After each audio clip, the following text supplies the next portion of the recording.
In last class, we already discussed about working capital, its terminology, working capital cycle,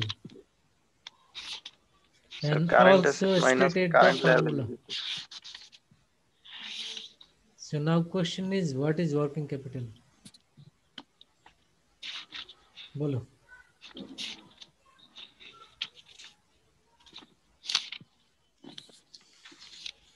কে বলবে? So current asset minus current liabilities না?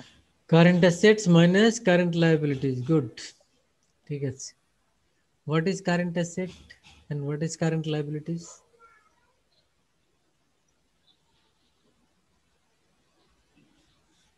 বলো। Current asset কি এবং current liabilities কি?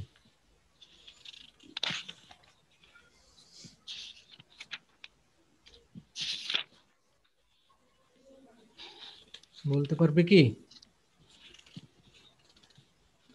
এটা বলতে না পারলে তো তোমাদের ক্লাস 5 এ আবার পড়ে আসা দরকার। So মানে চলতি সম্পদ আর কি, ক্যাশ, তারপরে মানে এই ধরনের যেগুলো আছে স্যার। কারেন্ট অ্যাসেটস আর দা শর্ট টার্ম অ্যাসেট। সহজ জি স্যার, করে শর্ট বলতে টার্ম। হবে। শর্ট টার্ম বলতে maturity 1 year or less than 1 year। Example হলো ক্যাশ, অ্যাকাউন্ট রিসিভেবল, ইনভেন্টরি, এগুলি। কারেন্ট লায়াবিলিটিস কাকে বলে? Short term liabilities. Short term liabilities. Example? Sir accounts payable. Accounts payable. Good. আমরা গত ক্লাসে ওয়ার্কিং ক্যাপিটাল সাইকেল এইটা formula বলেছিলাম একটা। কে বলতে পারবে? আইসিপি প্লাস কি বলছিলাম বলো।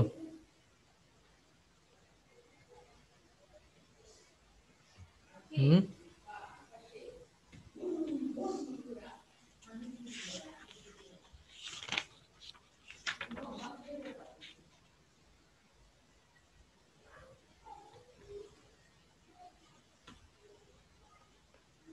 ফর্মুলাটা কি?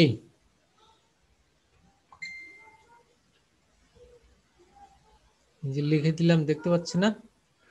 জি sir, ICB plus DSO minus DPO. ICP তে কি হয়? Inventory conversion period. কি হয় বলো? Inventory inventory conversion conversion period. Period.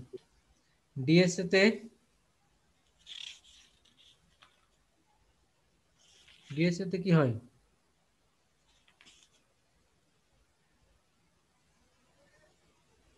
হুম,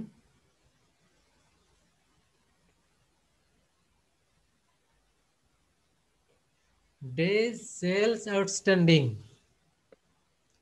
days sales outstanding। ডিপিও তে days purchase outstanding। মনে থাকবে? জি স্যার। days sales outstanding মানে after sales how many days it required to collect the cash, আর days purchase outstanding means after purchase how long we delay to make the payment। এটা হলো DPO. এটা plus minus করলে আমরা পেয়ে যাব working capital cycle. Working capital সাইকেলকে আরেকটি নাম আছে ক্যাশ কনভার্সন সাইকেল।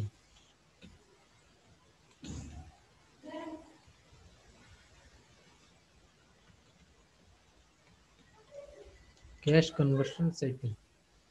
এটা এই তিনটা প্লাস মাইনাস করলে আমরা যেটি পাবো সেটিকে কি বলে?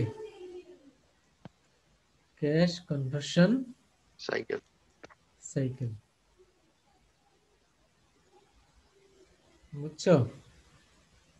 জি স্যার। সবাই শুনতে পাচ্ছে তো?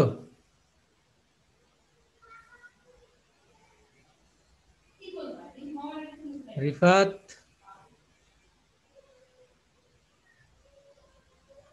পরে কে আসছো?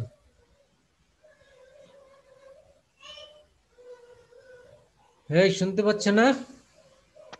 জি স্যার। তুমি একাই তো বললো, বাকিরা তো কেউ কিছু বলেনি। ওরা কি শুনে না কিছু? মাহফুজ,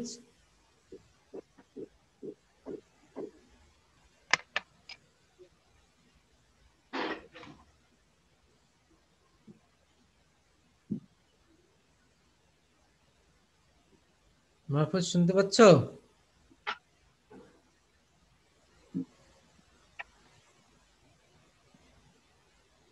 কি ইয়েস নো তাও তো বলে না কেউ কিছু, কি ঘটনা?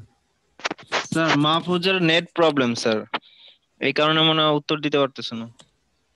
রিফাত পরে আসছে, ও তো কিছু বলেনি।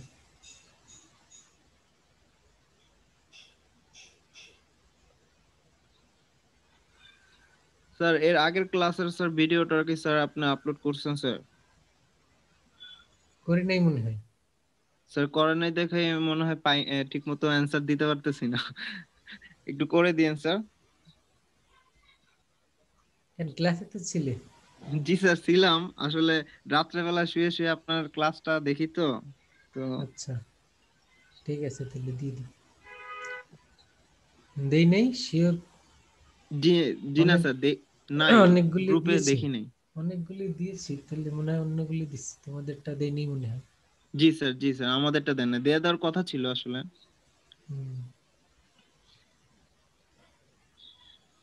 তো এই যে আইসিপি মানে কি? আইসিপি মানে হলো inventory conversion period, that means after purchasing raw materials how long it required to convert into finished goods. Raw materials কিনলাম, প্রোডাকশনের মাধ্যমে ফিনিশড গুডস তৈরি হলো। হাউ লং ইট রিকোয়ার্স, কতদিন দরকার হলো, সেই টাইমটাকে বলা হয় আইসিপি। খেয়াল করে শুনবে, স্যার আবারও এটার বলছি। ফুল ফর্ম কি sir? Inventory conversation period, conversion, conversion sorry sir. Conversion মানে হলো কনভার্ট করা আর কি, একটা থেকে আরেকটায় কনভার্ট করা। তো কি কোনটা থেকে কোনটাতে কনভার্ট হবে? র মেটেরিয়ালস কনভার্ট হবে ফিনিশড গুডসে। তো এই কনভার্সনকেই, এই টাইমকে বলা হয় আইসিপি। তো আইসিপি হয়ে গেল মানে কি, finished goods ready. Finished goods কাকে বলে? The goods which is ready for sale. আচ্ছা এবারে সেল করব, তাহলে সেল কর সেল করব তো আমরা অন ক্রেডিট, দ্যাট মিনস এটা ক্যাশে না। তো ক্রেডিট সেল নগদে না করলে, স্যার। নগদে না, ক্রেডিট সেল করা মানি হলো একটা টাইম পরে গিয়ে আমরা ক্যাশ কালেক্ট করব। সেই কতদিন সময়, এই সময়কে বলা হয় ডিএসও, মানে ডেজ সেলস আউটস্ট্যান্ডিং। সেল করার পরে কতদিন এটা কালেকশন করতে সময় লাগলো। এবং এই সময়টা যখন ওই আইসিপির সাথে অ্যাড করব, আমরা পেয়ে যাব ওয়ার্কিং ক্যাপিটাল সাইকেল। তার মানে এইটুকু বাদ দিলে ওয়ার্কিং ক্যাপিটাল সাইকেল আর cash conversion cycle, ICP plus DCP minus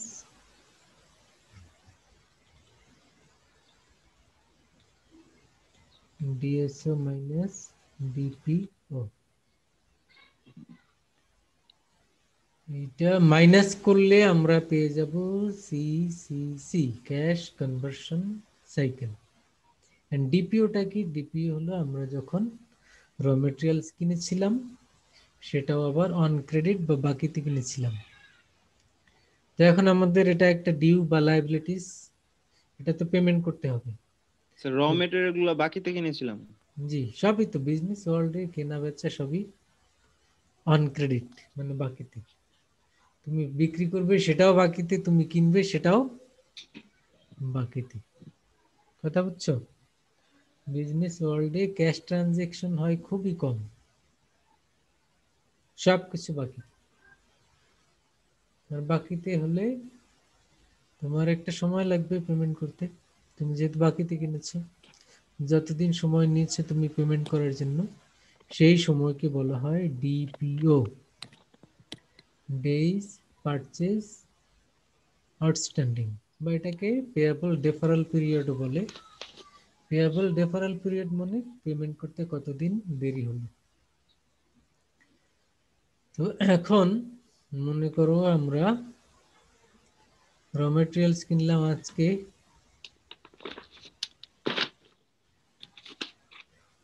raw materials কিনে প্রোডাকশন শুরু করলাম। প্রোডাকশন শুরু করলে আমাদের আইসিপির জন্য সময় লাগলো মনে করো 25 দিন।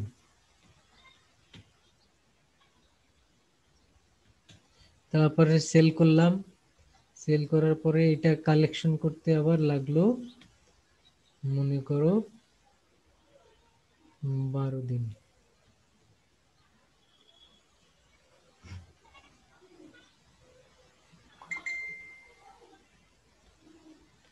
বারো দিন লাগলো কিসে? কালেকশন করতে।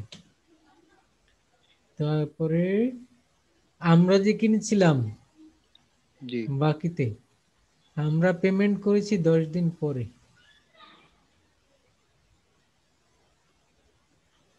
কথা বুঝছো? জি স্যার। তাহলে এখন বের করব আমরা সিসিসি। তাহলে সিসিসি কত হয় বলো? 27, হুম 27 days। তার মানে কিভাবে করলাম? 25 প্লাস 12 কত হয়? 37। 27, 37। এই টাইমটা হলো ওয়ার্কিং ক্যাপিটাল সাইকেল।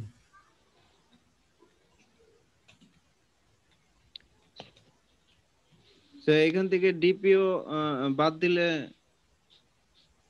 এখান থেকে মাইনাস করলে বাদ দিব কয়দিন? 10 দিন। থাকে কয়দিন? 27। এটা হলো সিসিসি।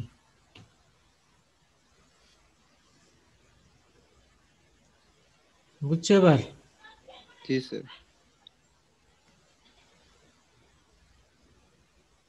তো এভাবে আমরা বের করতে পারি একটা ফার্মের ওয়ার্কিং ক্যাপিটাল সাইকেল কত হলো। এই ইনফরমেশনগুলি যদি আমরা জানি, এখন যে কোনো ম্যানুফ্যাকচারিং ফার্মের এই কাজগুলি হয়ে থাকে। তুমি গার্মেন্টসের কথা ধরো বা যে কোনো ফার্ম, তারা কি করে? র মেটেরিয়ালস কিনে, তারা প্রোডাকশন করে, তারা সেল করে, তারা আবার র মেটেরিয়ালস বাকিতে কিনে আবার সেল করে বাকিতে। তো মানে এই অ্যাক্টিভিটিসগুলি সকল ম্যানুফ্যাকচারিং ফার্মেরই রয়েছে। ম্যানুফ্যাকচারিং ফার্ম বললাম কারণ ম্যানুফ্যাকচার যদি কেউ না করে সে তো র মেটেরিয়ালস কিনবে না। এই কারণে ম্যানুফ্যাকচারিং ফার্মে এগুলি বেশি দরকার হয়। তুমি যদি ট্রেডিং ফার্ম থাকে, তোমার ট্রেডিং ফার্ম তো আর ম্যানুফ্যাকচার করে না, সে কি করে? সে গুডস কিনে আর বিক্রি করে, এটাই কাজ। আর ম্যানুফ্যাকচারিং যারা, তারা র মেটেরিয়ালস কিনবে, প্রোডাকশন করবে, ফিনিশড গুডস তৈরি করবে, তারপরে সেল করবে, এরপরে গিয়ে ক্যাশ কালেক্ট করবে। এ কারণে এই সাইকেলগুলি it will be available in manufacturing firm. Clear? জি স্যার। এবারে আমরা দেখব এই সাইকেলটা যত বেশি হবে যত কম হবে। Number of cycle, number of cycle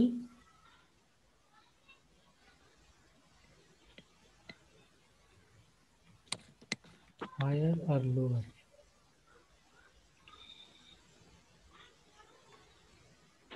ভালো কি হবে? কোনটা ভালো? নাম্বার অফ সাইকেল বেশি ভালো না কম ভালো? এখানে আমরা এই এক্সাম্পলে বের করলাম কত 27 দিন, তাই না? জি তার মানে একটা সাইকেল কমপ্লিট হতে লাগে 27 দিন। তাহলে এক বছরে কয়টা সাইকেল হবে বলো তো? এক বছরে কয়টা সাইকেল হবে?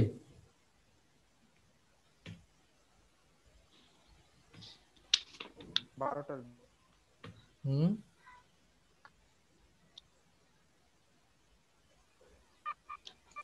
প্রায় 12টা।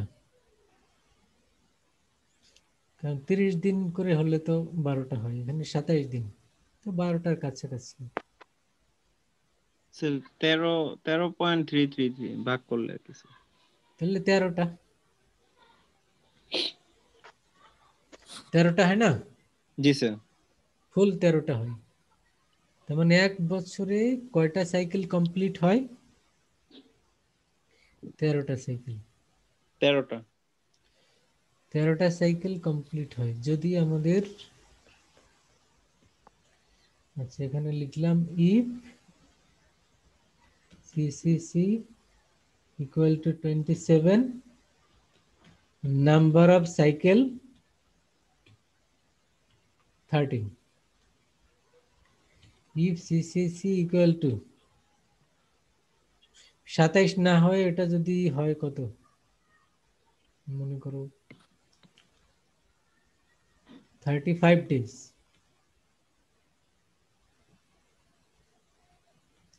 তাহলে নাম্বার অফ সাইকেল কত হয় বলো?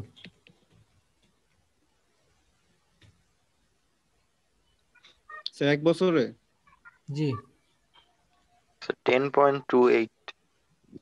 10.28, তাহলে 10 if সিসিসি equal to 45, তাহলে কত হয়? Sir 8। Number of cycle equal to 8। এখন প্রশ্ন হলো সাইকেল যত বেশি হবে, মানে 13, তারপরে যে 10, তারপরে 8, কোনটা ভালো সেটা বুঝবো কিভাবে?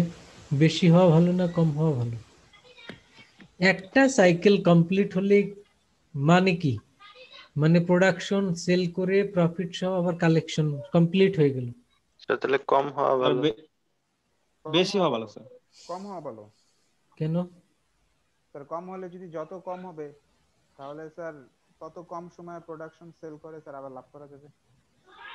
তোমার নাম্বার অফ সাইকেল যদি 8 হয়, তার মানে 8 বার সেল করলে 8 বার প্রফিট করলে, আর 13 বার হলে 13 বার সেল করলে 13 বার প্রফিট করলে, তাহলে ভালো কোনটা হয়? স্যার ভালো ভালো স্যার, হায়ার। তাইলে যত সাইকেলের সংখ্যা বেশি হবে ততই ভালো। জি স্যার।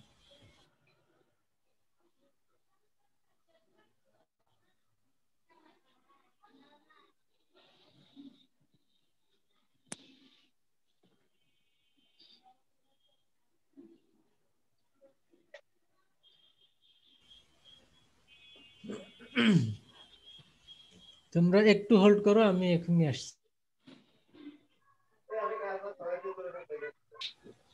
ওকে, তাহলে আমরা বললাম যে সাইকেলের সংখ্যা যত বেশি হবে ততই প্রফিটের দিক থেকে ভালো।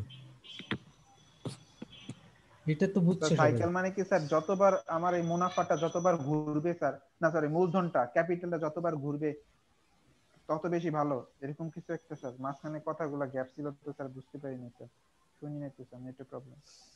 সাইকেল নিয়েই তো এতক্ষণ আলাপ করলাম। সাইকেলটা কি? প্রোডাকশন থেকে শুরু করে ক্যাশ কালেকশন, এতক্ষণ বললাম না? স্যার আমার নেট গেছে আর আসছে স্যার। আইসিপি, ডিএসও, ডিপিও, এই সবগুলি মিলিয়ে তো সাইকেল হয়। যে উপরে আমরা সাইকেল বের করলাম প্রথমে 25 প্লাস 12 মাইনাস 10 27, উপরে সব বের করা আছে, তা দেখবে, তাকাইলেই দেখবে। তাহলে এক একটা সাইকেল মানেই হলো প্রোডাকশন থেকে শুরু করে প্রফিট, ক্যাশ কালেকশন। যত সংখ্যা বেশি হবে তত আমাদের ফার্মের জন্য সুবিধা। তো এই বিষয়টা আমরা এখানে জানলাম যে সাইকেল দিয়ে আসলে কি মিন করা হয় এবং এর ইমপ্লিকেশনটা কি। ওকে, তোমাদের বইয়ের পেজ নাম্বার 588। জি স্যার, স্যার একটু একটা 588 এখানে তোমরা 14 1 2 3 4 5 6 1 থেকে 6 এই কয়টা করবে সবাই। প্রবলেম 14 1 থেকে 14 6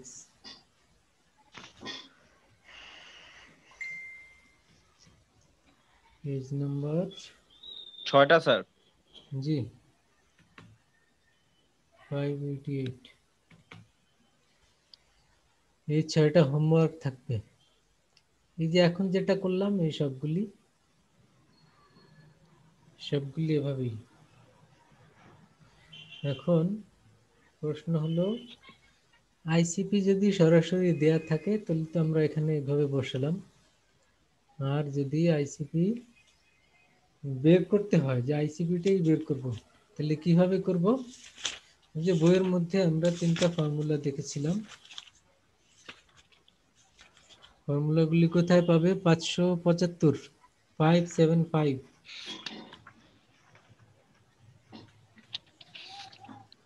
ফর্মুলা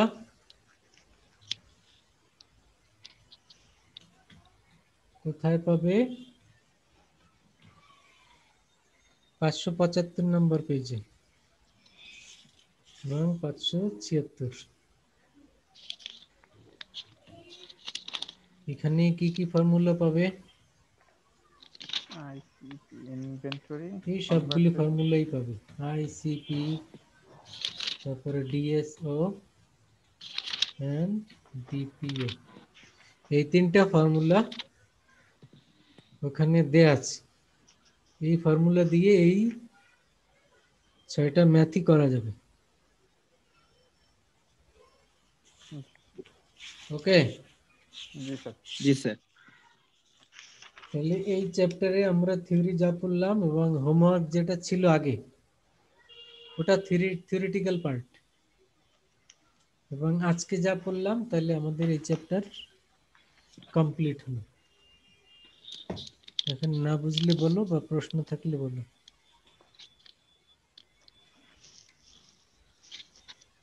স্যার যে ইয়া আমরা ইয়ার দিকে স্ক্রিনের দিকে যদি তাকাই sir, if CCC equal to 27 নং of cycle 13 sir.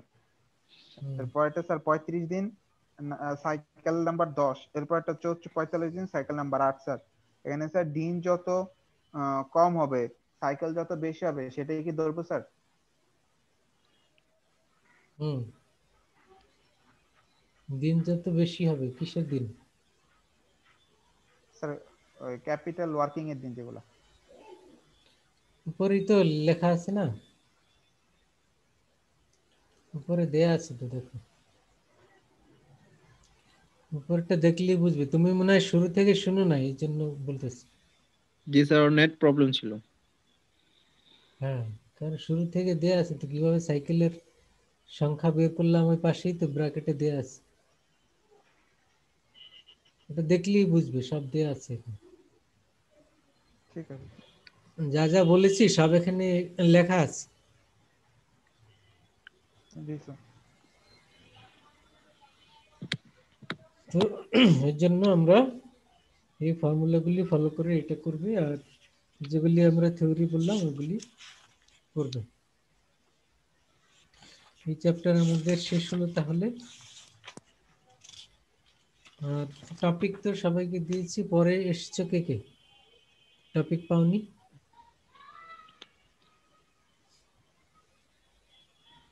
Sir Jim পাইনি স্যার। জিম আসে নাই। রিফাত আসছে। তাহলে রিফাতের থাকলো 3 নম্বর topic, working capital and terminology. Okay, জি স্যার। রিফাত স্যার আপনার শুনতেছো? চারটাই প্রেজেন্টেশন লেখেন, আপনি জানলেন কিভাবে স্যার লাস্টে একজন রিফাত?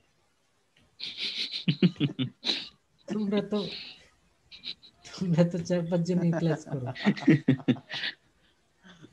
একটা বেশি লিখে রাখছিলাম আর কি, সেই হিসেবে 3 জন ছেলে তো একটা বেশি লিখে রাখছি, যে আর একজন আসলে সেইটা নিবে। রিফাত কি শুনতে পাচ্ছ? সে তো রেসপন্স করে না কোনো।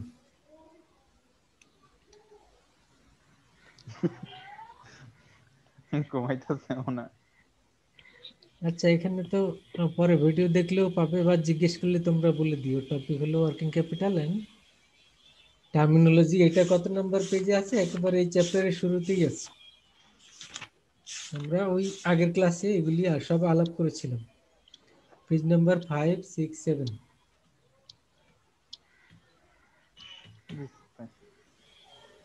তো এখানে সবগুলি সে পেয়ে যাবে, 5, 6, 6।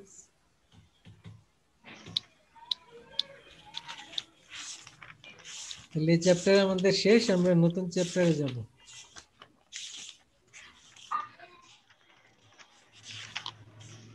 স্যার এরপর নতুন চ্যাপ্টার কোনটা হবে স্যার? কস্ট অফ ক্যাপিটাল, এটা হলো চ্যাপ্টার নাম্বার, বইয়ের কত দেখো তো, chapter number cost of capital. Cost of capital,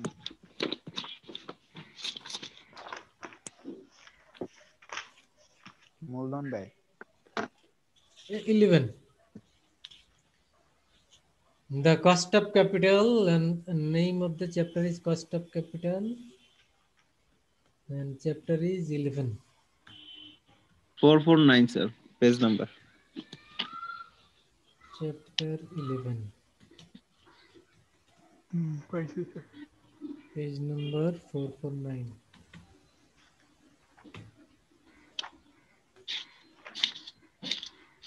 আজকে এখান থেকে কিছুটা আইডিয়া নিব, পরে ক্লাসে ডিটেলসে যাব।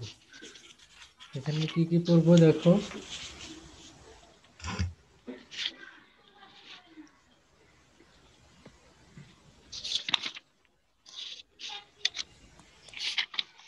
এই চ্যাপ্টারে আমরা যেগুলি ফোকাস করব তার মধ্যে হলো what type of capital do firms use to finance investment. What type of capital the firms use to finance investment. Firm কি কি ধরনের ফাইন্যান্সিং ইউজ করে থাকে, বা অন্য কথা বললে what are the different sources of finance. ফাইন্যান্সের ডিফারেন্ট সোর্সেস কি কি, এটা নিয়ে আলাপ করব আমরা।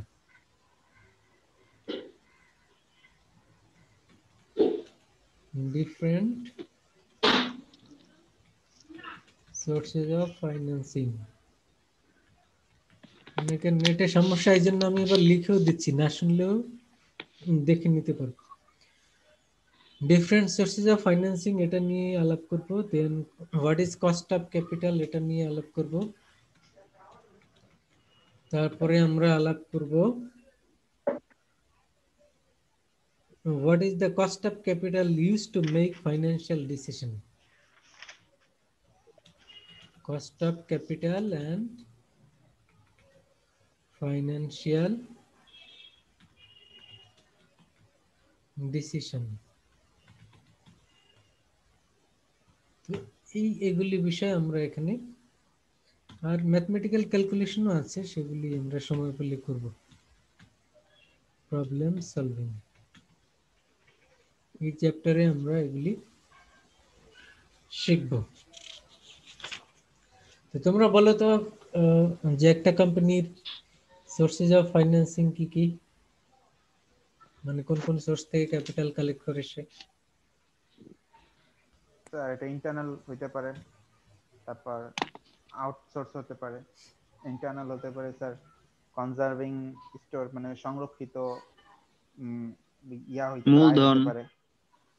হ্যাঁ এটা, ব্যাংকের তারপরে থেকে হতে মূলধন পারে স্যার, ব্যক্তিগত জি। হতে পারে, তাহলে ব্যক্তিগত আমরা লোন নিতে বিভিন্ন, পারে।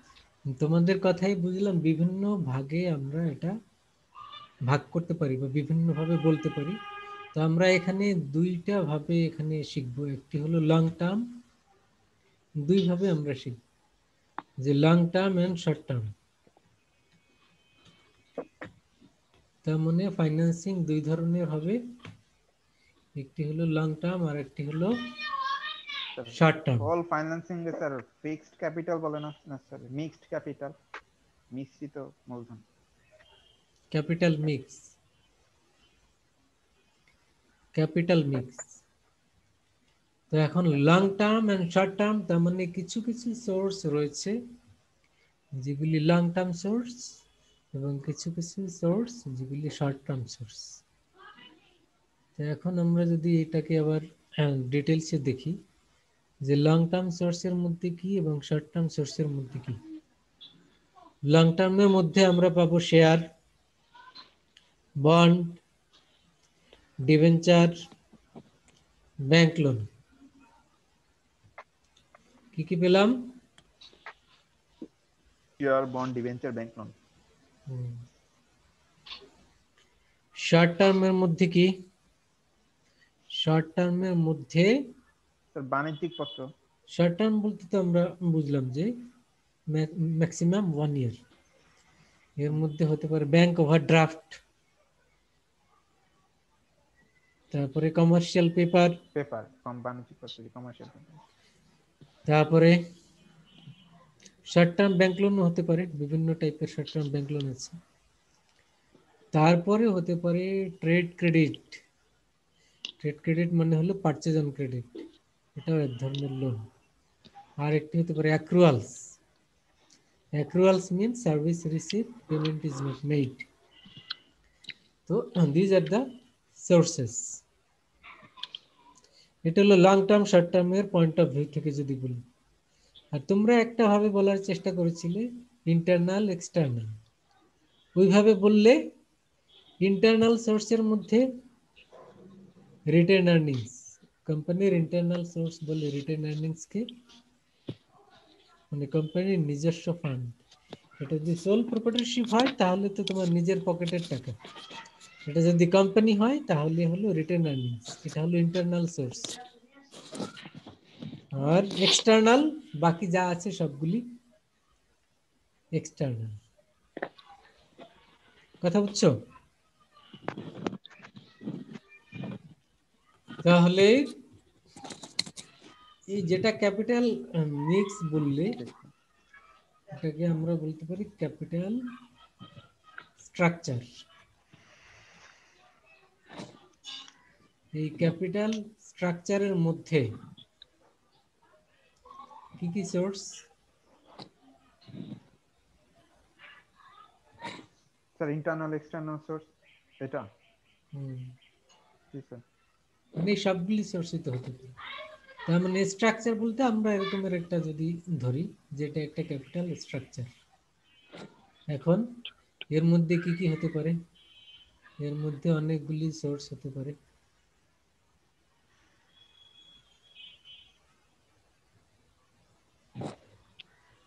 এরকম ভাগ করতে পারি। এর মধ্যে একটা ভাগকে বললাম, ওই বড় ভাগটাকে বললাম মনে করো ইকুইটি। শেয়ারকে এক কথায় বললে ইকুইটি। শেয়ার তো বিভিন্ন টাইপের হতে পারে, ইকুইটি। আর এই দুই ভাগকে বললাম ডেট। এর মধ্যে একটা হলো বন্ড আর একটা হলো মনে করো ব্যাংক লোন। তাহলে ক্যাপিটাল স্ট্রাকচার হিসেবে বললে এটা দুই ধরনের। কি কি? ডেট আর ইকুইটি। ইকুইটি বলতে শেয়ার, ডেট বলতে বাকি এক্সটার্নাল ফাইন্যান্সিং যেগুলি অন্যান্য। ডেট হলো liability to the third party আর ইকুইটি হলো লায়াবিলিটি টু দ্য ওনার্স। মানে ডেট কাকে বলে, ইকুইটি কাকে বলে, both are liabilities. So debt is the liability to third party or any other party other than owners. And equity means the liability of the company to the owners of the firm. এই দুইটা আমরা দুই ভাগে ভাগ করতে পারি। প্রথমত date and equity. তাহলে সোর্স অফ ফাইন্যান্সিং কে আমরা বিভিন্ন ভাবেই ভাগ করতে পারি। লং টার্ম শর্ট টার্ম এভাবে বলতে পারি, ইন্টারনাল এক্সটার্নাল এভাবে বলতে পারি, এবং ডেট এবং ইকুইটি এভাবে বলতে পারি। ডেট ইকুইটি বলতে কোম্পানির দুই ধরনের লায়াবিলিটি, যেগুলি কোম্পানির কাছে ওনারদের কাছে লায়াবিলিটি সেগুলি হলো ইকুইটি, আর যেগুলি বাইরের অন্যান্য পার্টির কাছে ওনার ছাড়া সেগুলি হলো ডেট। মনে থাকবে? জি স্যার। ডেট আর কি বললেন স্যার? ইকুইটি। ইকুইটি। আর স্যার বড় অংশটাতে কি বললেন? ইকুইটি। একটা বলেছি ইকুইটি আর একটা বলেছি ডেট, ডিইবিটি। বড় অংশটাকে বলেছি ইকুইটি আর ওই অন্য দুইটা পার্টকে বলেছি ডেট। বুঝছো? জি স্যার। তো এখন এই সোর্সগুলির মধ্যে আমরা এখানে যেগুলি আলাপ করব, একটি হলো বন্ড,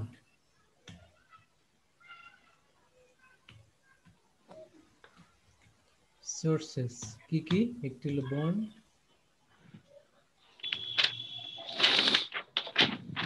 আর একটি হলো শেয়ার। শেয়ার তো ইকুইটির part. Retained earnings. Retained earnings কোনটা? Internal source. এই তিনটে আমরা ডিটেইলসে দেখব।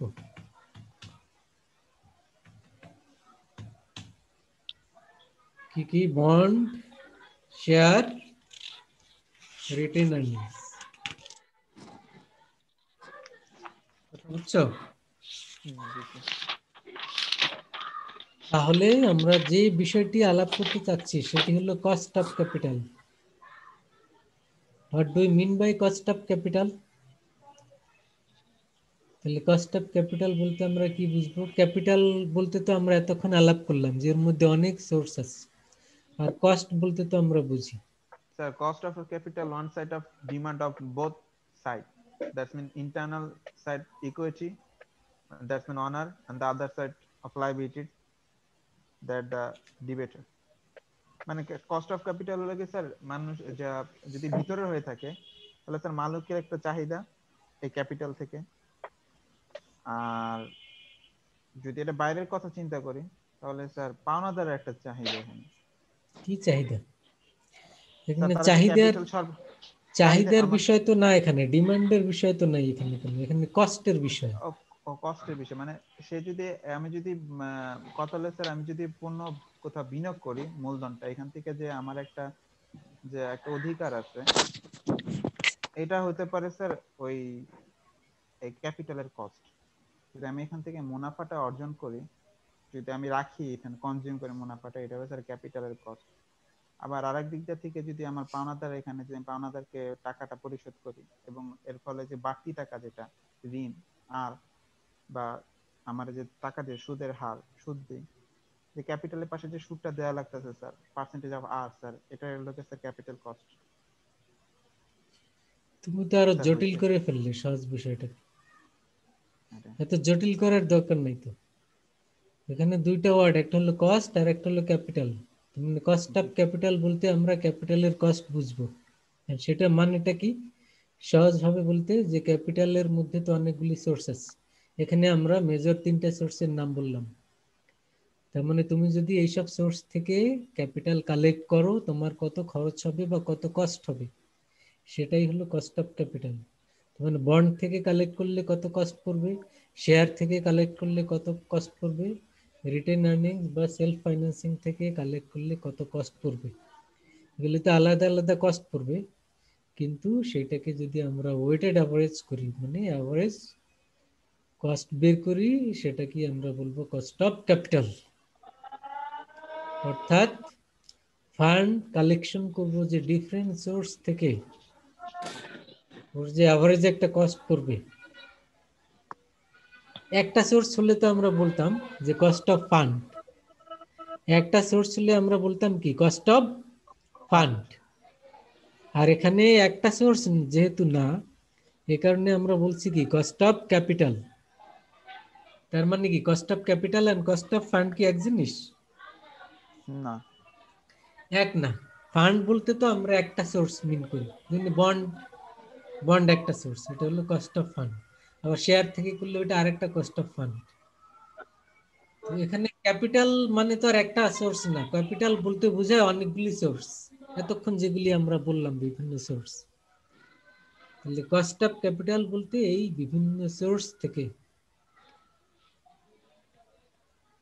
কালেক্ট করতে তোমার যে কস্ট পড়বে, মানে ফান্ড নিলে কি, লোন নিলে কি ইন্টারেস্ট রেট দিতে হয়, তাহলে এখানে কস্ট বলতে সেই ইন্টারেস্ট রেটকে মিন করা হচ্ছে। একটা সোর্স থেকে করলে তো আমরা বলবো 10% ইন্টারেস্ট অন বন্ড, তার মানে কস্ট অফ বন্ড হলো 10%।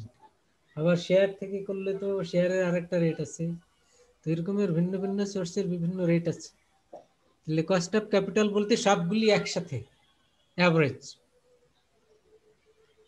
ওকে, জি স্যার। তাহলে স্যার সহজ ভাষায় what is cost of capital, এটা সহজ ভাষায় কিভাবে বলবো, মানে ডেফিনেশনটা? ডেফিনেশন বলবো minimum acceptable rate of return. Minimum acceptable rate of return.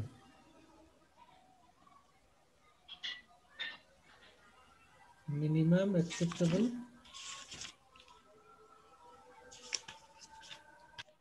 rate of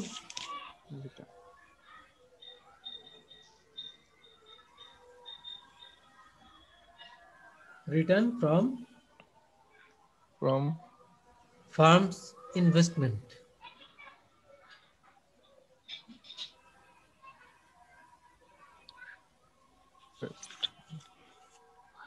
আর অন্য কথায় বললে কি বললাম, অ্যাভারেজ কস্ট অফ,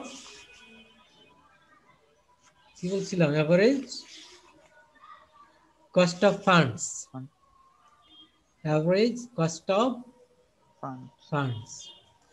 আর আগে যেটি বললাম মিনিমাম কেন বললাম, কারণ তুমি ইনভেস্ট করবে, ইনভেস্টমেন্ট থেকে তোমার রিটার্ন যার কম হলে চলবে না, সেটাই তোমার কস্ট অফ ক্যাপিটাল। এটা মানেটা কি, মানে হলো তুমি 1 লাখ টাকা লোন নিয়েছো ব্যাংক থেকে, লোন নিয়ে ইনভেস্ট করেছো, এখন সেই ইনভেস্টমেন্ট থেকে তুমি কত চাচ্ছ? 10%। কেন 10% চাচ্ছ? কারণ ব্যাংকে দিতে হবে 9%। তাহলে তোমার অ্যাটলিস্ট 9% তো তোমার ইনভেস্ট করে আসতেই হবে, নাহলে ব্যাংকের টাকাই তো শোধ করতে পারবে না। তাহলে অ্যাটলিস্ট মিনিমাম যেটা, যে যার কমে হলে হবে না, সেটাই হলো কস্ট অফ ক্যাপিটাল। তার মানে স্যার অপরচুনিটি কস্ট তো হতে পারে স্যার। অপরচুনিটি কস্ট তুমি অন্য অ্যাসপেক্টে বলতে পারো,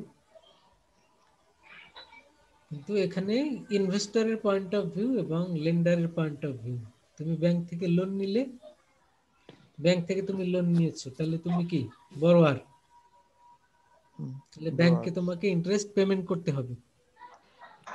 এই যত পার্সেন্টেজ পেমেন্ট করো, এটাই তোমার cost of capital. Okay, G sir. তাহলে আজকে ডেফিনিশনের মধ্যেই থাকলাম, আগামী ক্লাসে আরো ডিটেলসে যাব আমরা, বিভিন্ন সোর্সের কস্ট, কস্ট অফ ফান্ড, এগুলি ডিটেল আলাপ করব। ঠিক আছে স্যার। প্রশ্ন থাকলে বলো, না বুঝলে বলো। স্যার কাইন্ডলি স্যার ভিডিওটা আপলোড করে দিবেন স্যার। আচ্ছা, ইনশাআল্লাহ। Sir Okay. স্ক্রল আপ করে একটা জিনিস দেখবো স্যার, একটু স্যার প্রশ্নের ভিতরে।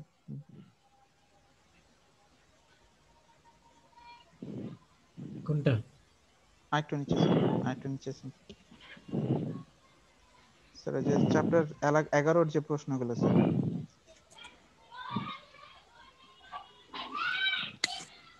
এখানে কোশ্চেন বলতে কি, এই যে আচ্ছা, 1 হালকা থেকে আলোচনা 6। করছি। না স্যার, ওইটা না স্যার, চ্যাপ্টার 11 যে পেজ নাম্বারের পরের অংশ থেকে স্যার, যেটা বুঝলাম। পরে জি তো স্যার, এই ঠিক যে আছে। এতটুকু। জি স্যার ঠিক আছে।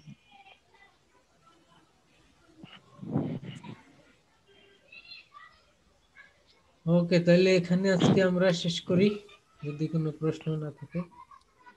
ঠিক আছে। ওকে, বেস্ট অফ লাক। আসসালামু আলাইকুম। ওয়ালাইকুম সালাম স্যার।